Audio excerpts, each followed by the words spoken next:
Coming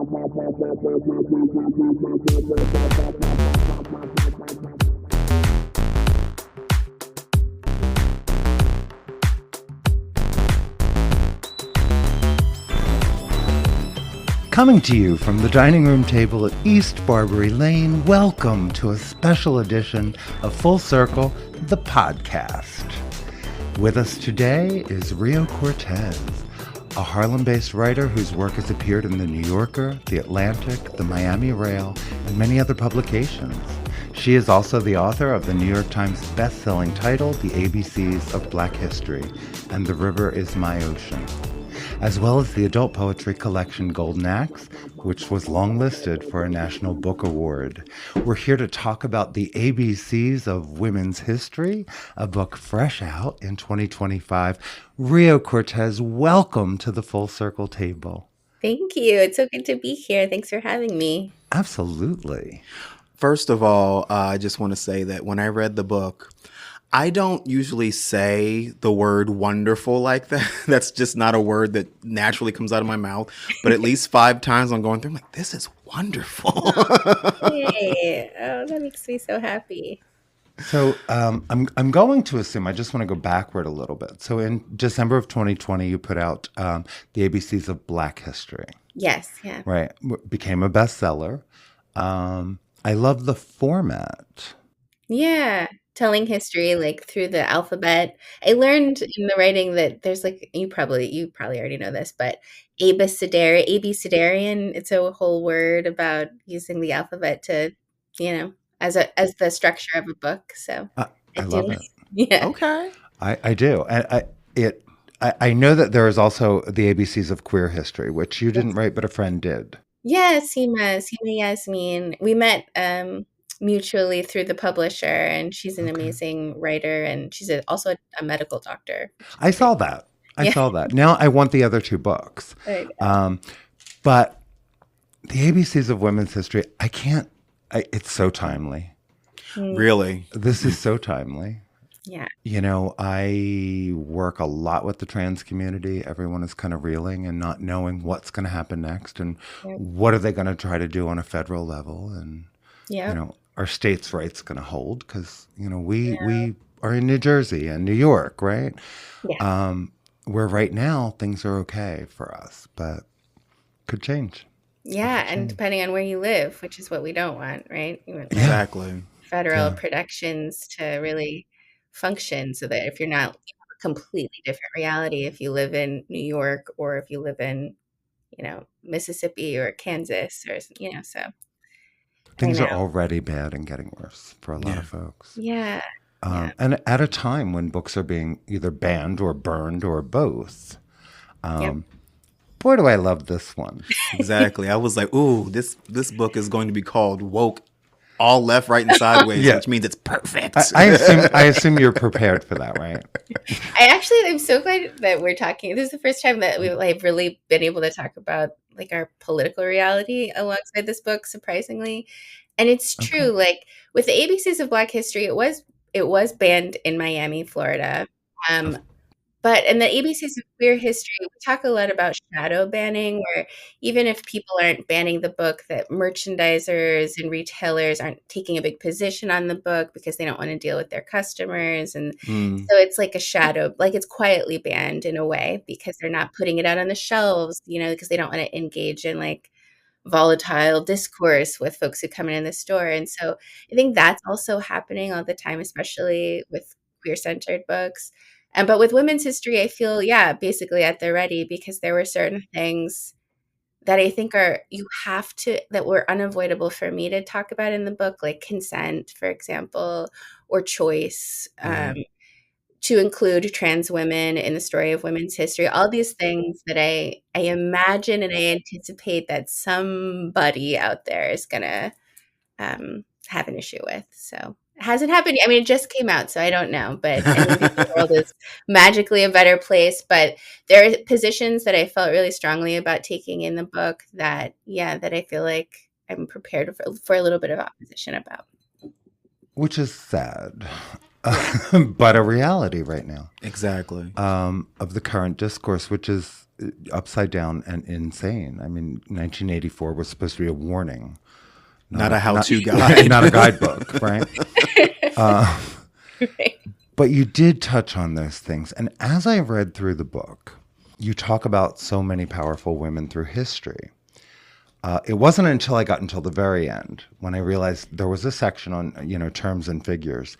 But as I went through and you mentioned these names, I thought, what a great primer, for a parent, right? To teach more, right? To say, just to put a spark kind of on every page, like, who are these women? When did they live? What did they do? Yeah. And you provide, a pretty concise piece in the back to read about the women who are mentioned in the book.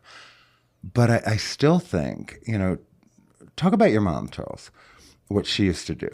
Oh yeah. So I'm biracial. My mother was white, my father was black, and my mom wanted to make sure that I was versed in Black history.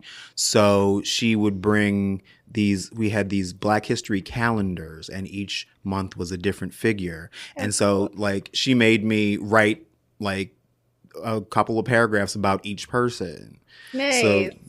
So that's why I know who, like, Sojourner Truth and Benjamin Banneker and those, you know what I'm saying? And these things are important for parents to make sure that your kids, have more than what they will be fed in school. Yeah.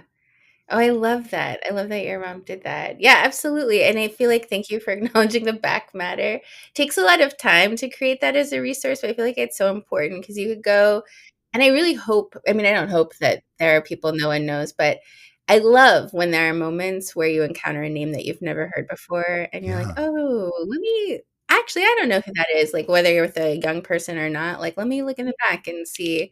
I think those moments of discovery is kind of what we're hoping for when we create a text like this. So that's Oh cool. yeah, I learned a couple of things. I was like, oh, I didn't know that. Oh, I see it happening. I really do.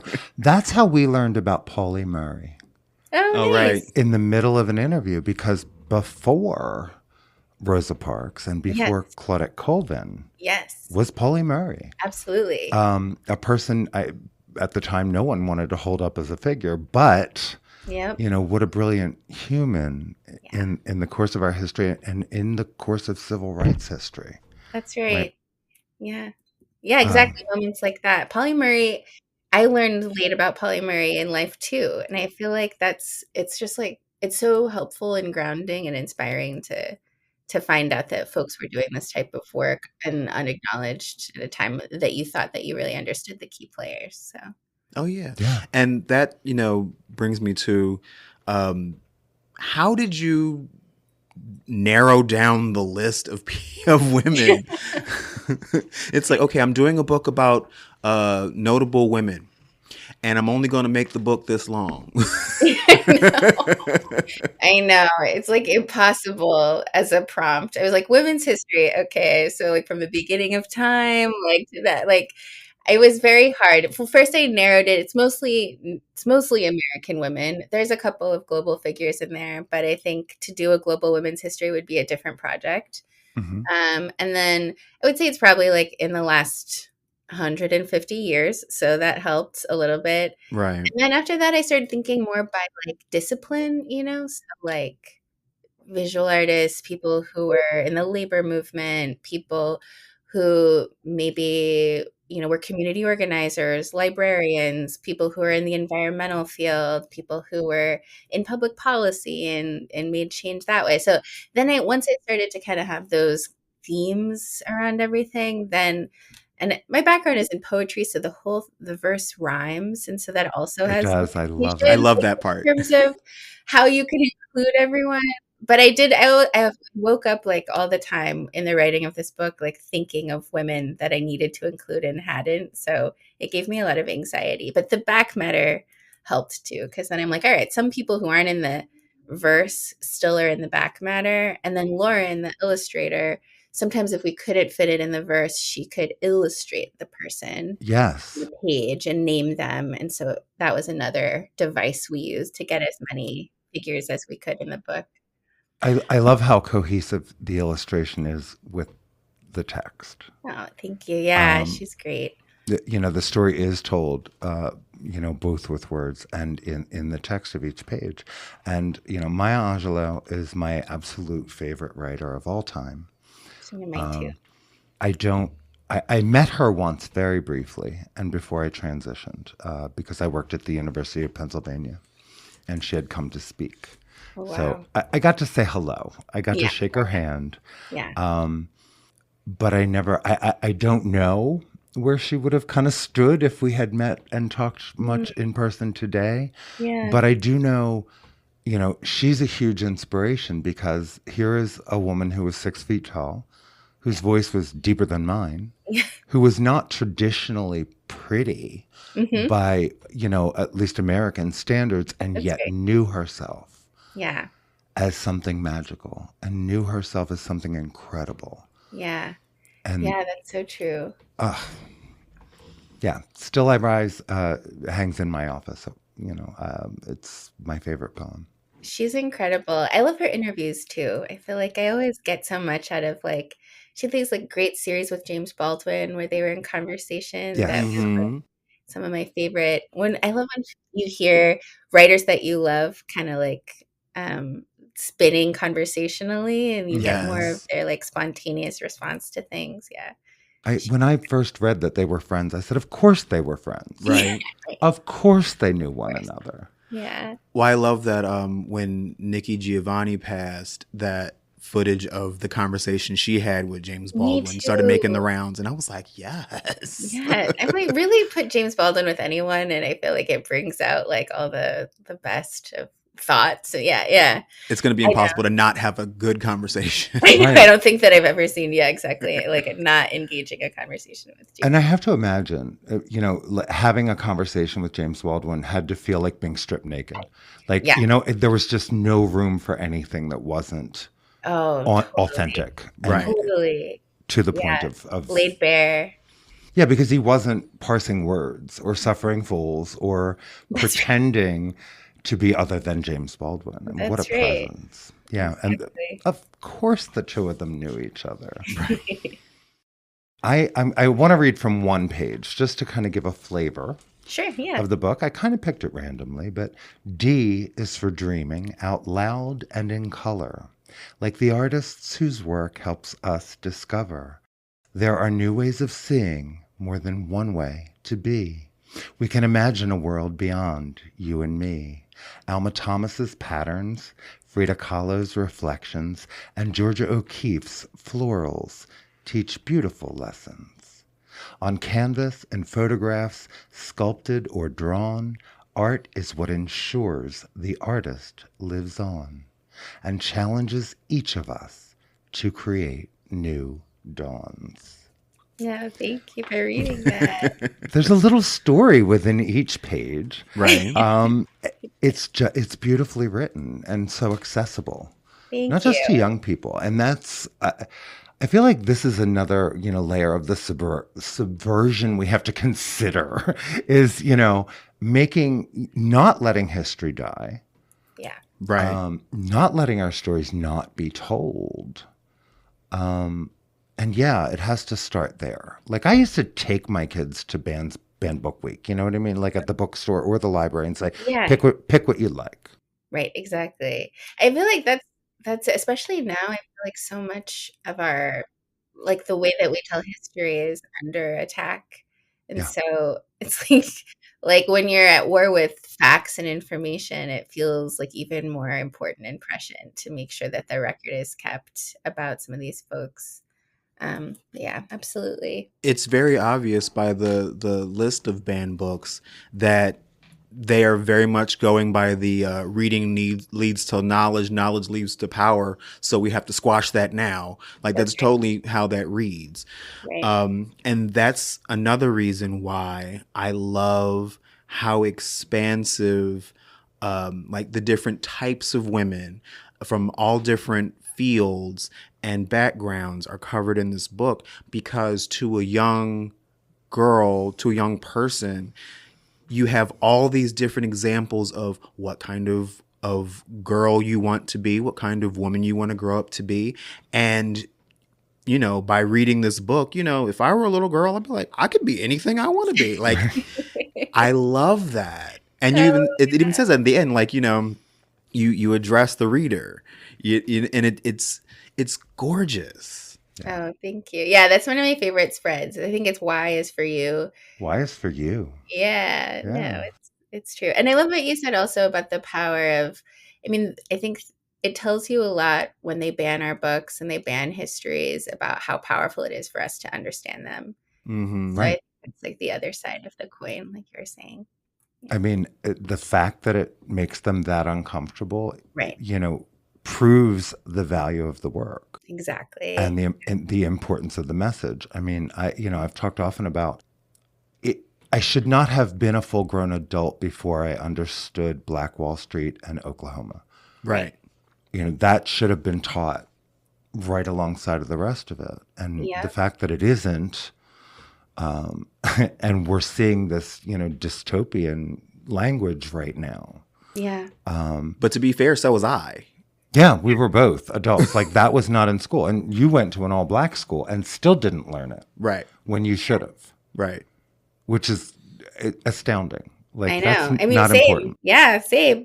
There's so many histories that I feel like were withheld that would have been really powerful for me to learn earlier in my life. Right. I love that I is for intersectional. Mm-hmm. Intersectionality is why we started this podcast. Right. In part. Well, we realized, you know, we live at this intersection of race and gender and orientation. Sure. And the conversations we have with one another, we thought, you know, this is kind of interesting. Yeah. And not something we could find out there. So we said, let's do that. Right. I love that. And really, that's what this is sometimes. It's just, I don't know how to process this. Talk to me. Yeah. You know, I'm not sure how I feel about this. Help me understand it from your perspective. And I love that the two figures you used for intersectionality were Marsha P. Johnson and Sylvia Rivera. Yeah. Yeah. It was very important for me to get them in the text. I couldn't get them in the rhyming verse. But I knew my note in my manuscript to Lauren was that these were the women I wanted to include in that spread. And I feel like she did a great job illustrating that page. I mean, you say there, we contain multitudes. I mean, you don't need much more. Right. You know, there is a movement right now, and I want to say it's the gender revolution. Is that what they're called? Led by Raquel Willis and others. Really kind of pulling together women's rights and the right to choose with, you know, trans rights, because it's all about bodily autonomy. That's right. Yeah. Absolutely. I think it also, like, I feel like it's really important for all of us to see our freedom struggles as connected. Yes. Like you're saying. And so it's not like, oh, I need these civil rights for myself, but I want to but it has nothing to do with civil rights it has everything to do with when they are so connected. And I feel like we're even more powerful when we think about that as a collective struggle. So, but yeah, bodily autonomy, absolutely. They're very related. Because I'm constantly saying it's all of us or none of us. That's right. You know, and it's crazy that that's not the prevalent mindset, that it's all the same struggle. Like, just within the LGBTQ, there's like, you know, the L, the G, and the B right now is like, well, we got ours, the T is over there. And it's like, no, because who you think is next? You are directly next. That's correct. And there's still some that struggle with that. And you know, too many arguments that, you know, race and gender identity and orientation are not the same. Yes. But in so many ways they are. In so many ways it is the othering. It is the marginalization. You know, if we can point to you as someone to hate, you won't notice while we pick your pockets, which is the game, really. I know. Yeah. And some of us are many things at once, you know. I often think about that, like, in terms of, anti-Blackness, and I'm half Puerto Rican and half Black American, and there's anti-Blackness in the Latinx community, and Yeah. these things are so connected. Or that you might have, like, whether you're interested in rights as a Black American, but you're not interested in rights of the trans community. But there's so many people who are Black and trans, like all of these things, like they connect together. And I don't think that you can be, pro-Black and anti-trans. Like these are not things, they go for me hand in hand. For Oh, me as definitely. well. Yeah. But, we've got how many men in how many of these different cultures Yeah. where misogyny, is the common thread. Totally. So Yeah. It's like, there's that too. And it's like, wow. Well, I always have said, homophobia and transphobia, it's all rooted in misogyny because we don't raise our boys to become men. We raise them to not become women. wow. So anything feminine is considered like wrong, bad, stop that. Right. So if we don't honor and revere women, everyone's lost, really, is what it comes down to. Yeah, no, I've never thought about it that way. It's interesting. It's like very anti-fem generally. Yeah. Mm-hmm. Yeah. Yeah. And the femininity from the masculine, like, why would you do that? That's not okay. That's Right. scary. Yeah. It's a thread.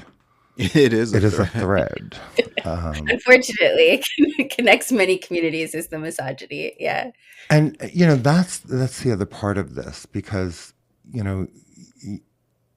young girls right now, and I mean all of them, I mean young trans girls who are not yet out or don't feel safe, and certainly young girls of every stripe, have to be looking at this current political climate and say, do I matter? And say, will I matter as this, continues? And why isn't my body my own? Like, my grandmother fought this fight. I know. It's hard for me to like wrap my head around just even what happened with the overturning of Roe, and how quickly, like in the span of 50 years, it feels like we could be reeling backward. Yeah, I definitely was thinking a lot about that in writing this book. Yeah, there's lots of really great like pictures too that Lauren put in of like protest signs that young girls in the book have. I feel like that just like sending a message that your voice matters starting now, I starting do as love soon as you that. pick this book up, and that you can get involved in these in this step forward to repair these wrongs. Yeah. N is for no. That's Never right. again. We are not going back. Nope. That's my daughter's favorite spread. I think she loves to say no, which is great. She's a queen of no. But yeah, I love it. I love when she reads it too, because it's like it's just so nice to be able to empower a young girl to say no. It feels like such a culture of like, pleasing others. I feel like it's how a lot of girls are raised, and so Oh, yeah. yeah.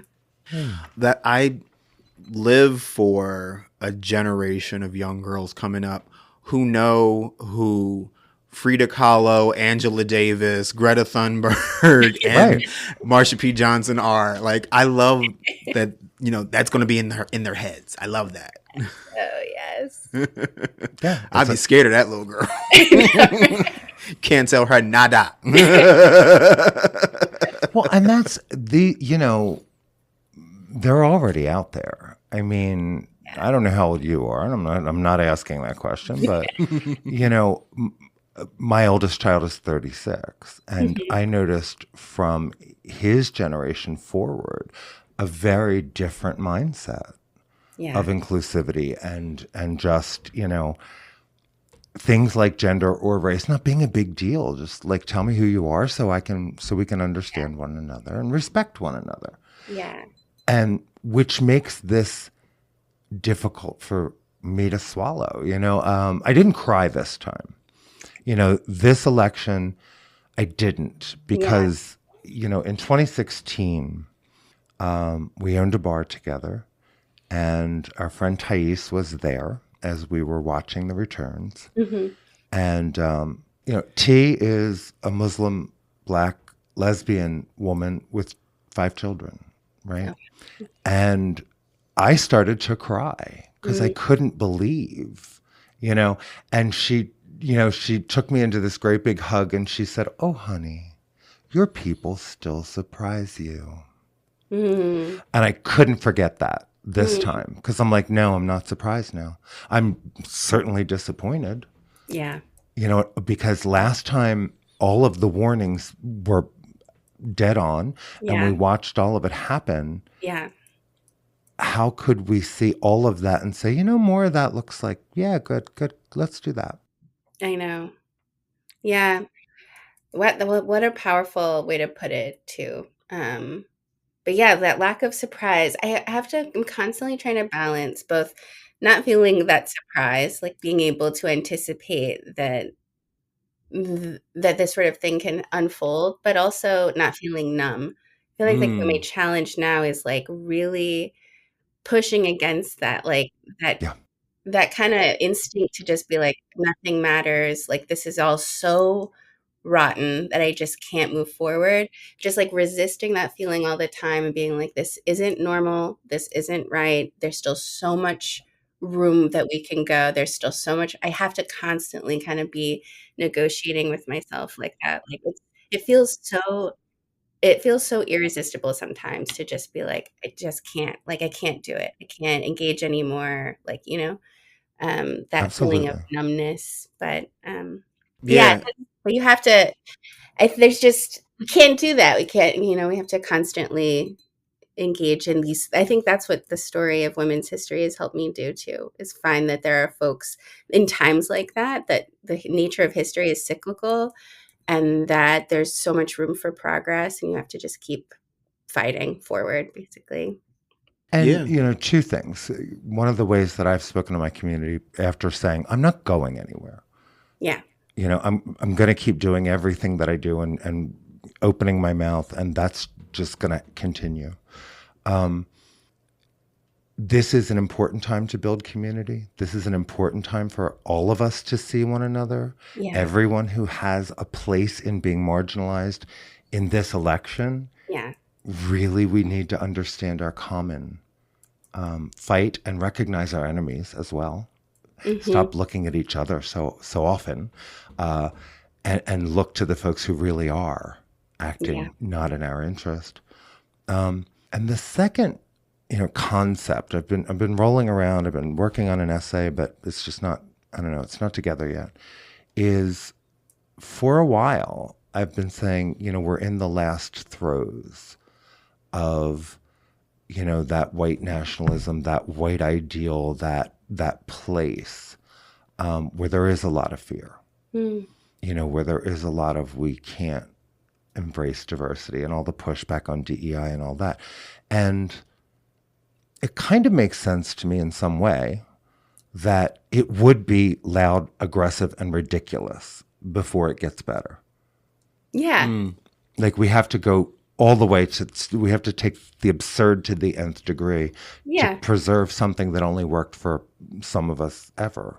Yeah. Darkest before the dawn, I think so. Something like that. Yeah. That's what I've been telling myself that too. I'm like, the reason it feels so amplified and so violent right now is because we're in these last vestiges of empire and the way that we've had it. Maybe that's the reason, that is sort of coalescing in the way that it is that real change is on the brink or on the horizon. Like I that's hope so. Right. I have to believe that. I have to believe it's possible. yeah. To get up every day. Like I'm not going to give up hope, and at the same time, I'm not going to cry. Yeah. Not about this, because again, not a surprise. Really a huge disappointment. I mean, I was so ready for President Harris, and I thought maybe this time. Maybe. I did Because too. The alternative was so ridiculous. And yet, I know. It feels even more ridiculous in a way because, like you're saying, we've had like we know how it went. So you think like we wouldn't make that choice again. Yeah. That's the thing. It's like, I don't understand the appeal to people that work for a living. You know what I'm saying? Big group of people. You know? Yeah. But I keep holding on to, there's this one line from the movie The Never-Ending Story that I constantly trot out. It's got to hurt before it can heal. Mm. You know? And I think about that and I hold on to that. It's like there's two sides to the coin. Yeah. And we're on this but you know that coin's going to flip. It's going to flip. Yeah, Well, exactly. right. And, this takes a wonderful look back at women who have certainly changed history and left a mark. And kind of to me felt like, so how dare you give up? Because at these points in history, as we look back, some of these lives were so much more difficult. They didn't have the internet. They didn't have the organizing capacity that we have. They didn't have, the tools we have to better understand each other, which is another reason why it's crazy to me that we're even, going toward this inauguration. But that said, it's never been easier to be educated. It's never been easier to know things. That's so true. It's at your fingertips, really. Right. Yeah. And I think that that great equalizing also comes with this backlash of, oh my God, if they're all smart, we can't keep doing this. That's right. Yeah. So that's why they're eliminating fact checking and eliminating the hateful content policies, because, they're getting too close. They're starting to talk to each other. That's right. Yeah, we know too much. I feel that. And you're right. I think there's so many women in this book who, not in their lifetimes, were able to participate in the change that they made. You know what I mean? That part. Like they weren't compensated for their work fairly. They weren't, their legacy wasn't known to them until after they passed. But it's a good, as unfortunate as that is, it's a good reminder that, the arc of justice is long, and that the impact that you have now might not be instant. Like, we're so used to that kind of instant gratification, instant results, but that has to be sustainable, and that we're in it for the long haul. So even though it feels really dark in this one moment, that there's still like just so much space ahead to create change and difference. And that is something I think we don't, think about enough, is that idea of, planting the trees that we won't sit in the shade of, planting those future trees, those future ideas. Yeah. And that is true. That's so much a part of the legacy of so many of these folks who never got to see the impact of their work. Right. Sylvia and Marcia certainly didn't get their flowers until they were both gone. That's right. Really, at all. Yeah. We still don't know how we lost Marcia. Some things remain a mystery. Well. Yeah. I love that you included Title IX. Yeah.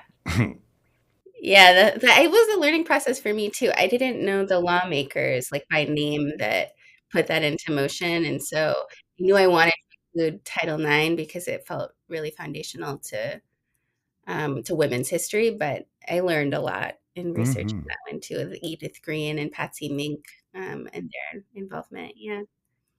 Yeah. And yeah. we're pretending to give a damn about what women's sports. I think, wasn't there just something was legislated against trans women in sports this week, was it, or last week? Yeah. Congress is actually trying to make that a federal law. And again, that's right. What happened to states' rights, gentlemen? Right.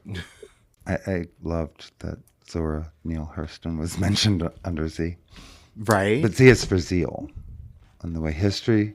But Z is a hard letter when you're writing an ABC book. Z and X, I feel like, are the real challenges. But yeah, Zora. X marks the spot. Which is the perfect place for Harriet Tubman. It really is. Yeah. A couple of women in this book appear in both ABCs of Black history and that's like the intersectionality that could probably also appear in ABCs of queer history. They're just people that might fit into lots of these stories, but Harriet Tubman. Well, that's what I was thinking when I was reading this book and seeing how inclusive and intersectional it is. and then realizing that there's also, Black history and queer history. I'm like, there's no way that there's not overlap along the 3 books. Like overlap. Yeah. Yeah, there definitely is. Shirley Chisholm, I think she was in Black history also. Maya Angelou. Sure. I can't think of all of Seema's pages, but I'm sure if Seema were here, she'd give more insight into that too. It's almost like Black history and women's history and queer history is just American history. right. Huh. Isn't that crazy? And that's the issue. That's one of the core issues here is to really understand it, we do have to look at the different perspectives and the people, not just that were the victors, but the ones who were impacted. The free labor, Yes. the people who were tortured into building this nation and not by choice. Like, how do we not tell that as a part of our story?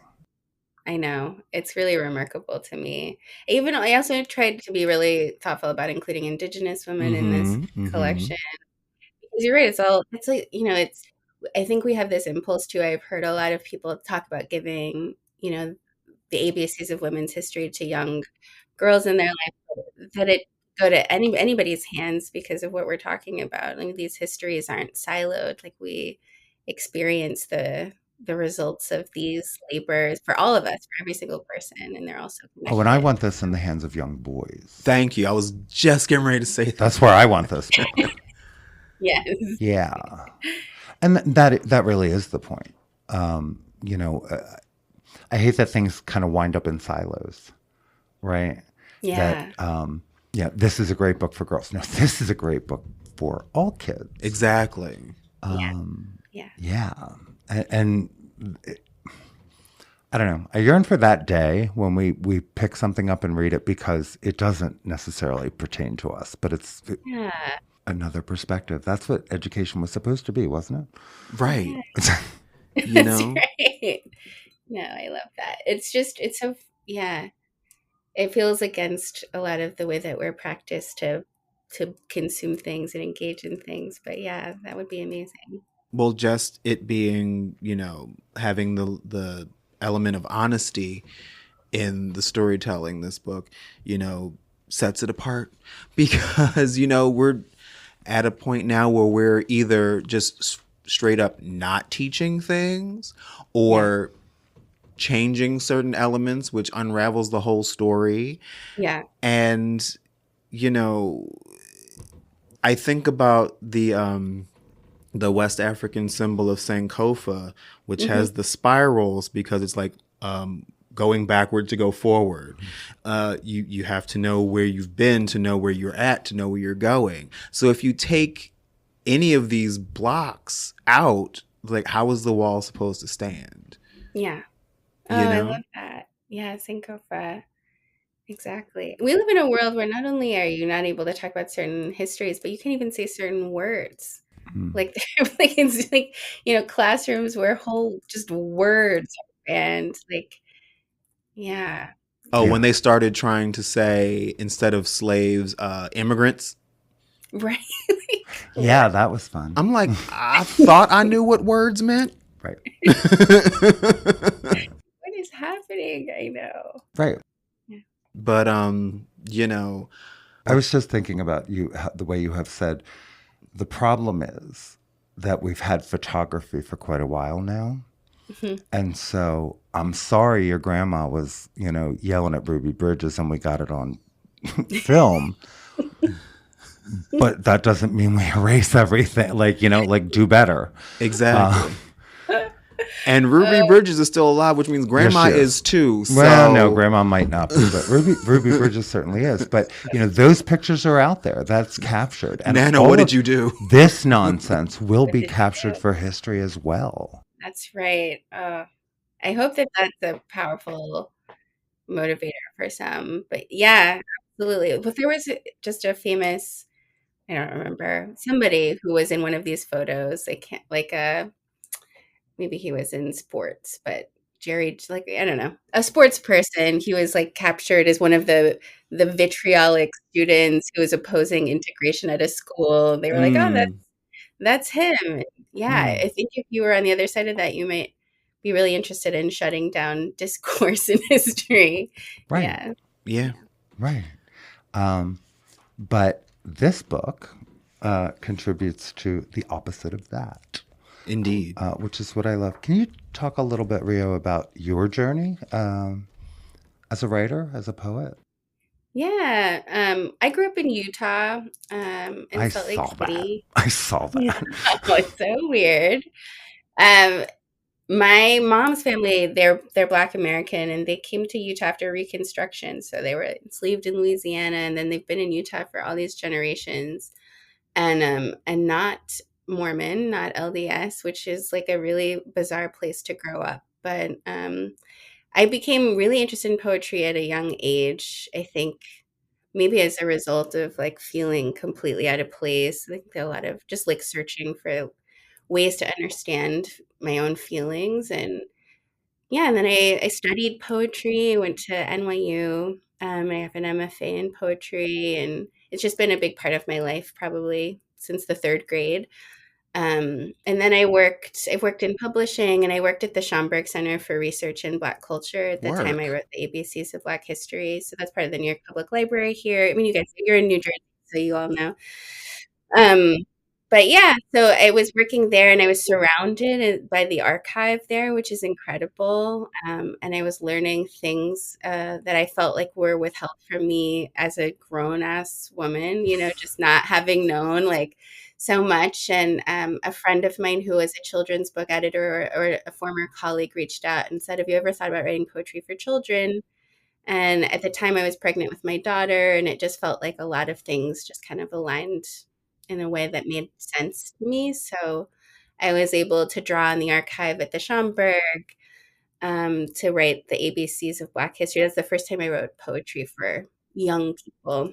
And then since I've written a few children picture books for young people, but I still um, I had published my poetry collection with Penguin a couple of years ago. It's called Golden Axe. It's for adults. It's also dealing with a lot of history and family history archive.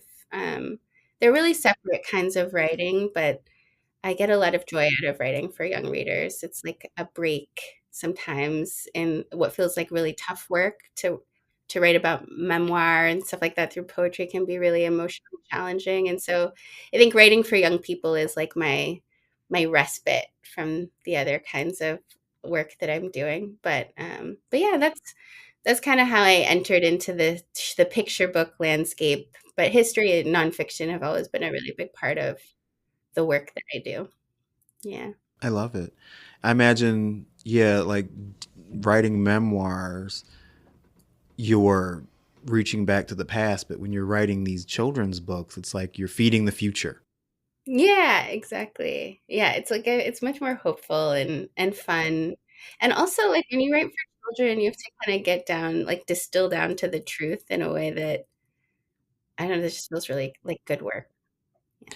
Right. Yeah, I noticed that in this book how, like you said, distilled down to the truth. Mm-hmm. It's like you give the facts, and you give enough that you understand the point being made, but you still have that kernel of I want to know more, Yeah. which Yeah. is ideal. Yeah, exactly. And you have to say it plainly too. I think sometimes as writers, like we can get caught up in like the flourishing of language and the lyric, and there's a little bit of that in writing for children too, but Sure. I like having to say it like really plainly without all the excess. Right. Well, Yeah. like a friend of ours, her daughter interviewed Martha for a school project, Mm. So cool. and hearing Martha tell her story to this 10-year-old girl, and I'd heard these stories before, but the way that she again distilled it down to like the salient points Yeah. for a kid was it was beautiful to see, and it was that's how you got to do it. Don't give more that we mire ourselves down in language. Yes. We talk around our points. Yeah. We don't tend to we try to make ourselves look as good as possible by the end of the story. You know, if you get to the truth of it, sometimes you don't look as great as you like, but you know, we now know the true story, and you have the unburdening of telling your truth. And that's what kids need. They don't need the burden of excess. Yeah. I think it resonates more with them too. Yeah. Well, yeah, because kids think on a whole different level. Right. With less guile and less nonsense. And, you know, so you're doing something if you connect with children. Word. Yeah. Because they smell bullshit. They just do. They'll let you know. And we'll tell you that it stinks. Yeah. And they also know when they're being seen and listened to, and that they matter. That's so important. And, you know, I love this. I love that you're a part of this. You know, we've talked often about it's not always how we get knocked down, but the creative and amazing ways we respond. And there are so many stories, right? So many stories of people just choosing a brilliant response that did something like I'm thinking of the young man in Florida. Oh, yeah. Who was a gay man. He was the valedictorian, and they wouldn't let him say the word gay. So he talked about what it was like to go to school there with curly hair. And, you know, that was the theme. Everyone knew what he was talking about. Yeah. And I don't think I know that story. Yeah. He delivered it. It became national news. Okay. And then he actually delivered the speech he would have delivered in front of the entire, you know, federal Department of Education. So it was really something. Wow. So now that's part of the, you know, like the official record. Wow. And it was all in a response to trying to, you know, this dude has a brilliant story about, you know, finding himself and finding his voice, and they wouldn't let him tell it in this new culture in Florida, and he found a way to do it. Yeah. And he found a way to make them look ridiculous, which we're very good at. You know, we've had to be really, really creative. And you know, you start with two words that I think are very important. And Lois Moses is a friend, Temple professor? Yes. Who puts these two words together. You said, as artists and activists, we earned our seat at the table. And Lois taught me the word artivist. Oh, I love it. And I stole it. Oh, yeah, we use that word. It's in both of our bios. Yeah. Oh, really? and I just wanted to give you that word as well, because you embody what an artivist is. Oh, that's such a great word. Oh, my God. Yeah. Amazing. Right. Someone who uses their talent for good instead of evil. But, you know, understands art, because it does take all of us. And we do, you know, activism and art in different ways. Yeah. You know, and it's all valid. And the more we can see one another and respect one another, the more we can come together. Right. Where we have common ground. Yeah. And the creatives are always where the hope comes from, I think. Absolutely. We do too. Oh, absolutely. Yeah. When you don't even know what to say, and you know, that's the other thing I keep telling people is we don't know right yet. But let's do our best to be prepared. I know. And stand together, and let's, you know, celebrate one another, and, you know, take care of ourselves as best we can, and use tools like this. Indeed. To encourage one another, to say this exists in the world. Mm-hmm. Right? This came out in the same year that all this happened. How about that? Do you want to know a sad little publishing fact about this book? Well, it's not sad, but sure. I mean, the timing of it. So, you know, Women's History Month is in March, but we're talking about this in January, which is also such a treat to be able to talk outside of a Heritage Month about right. But they moved the pub date of this book up because they were hoping that Kamala Harris would be inaugurated next week.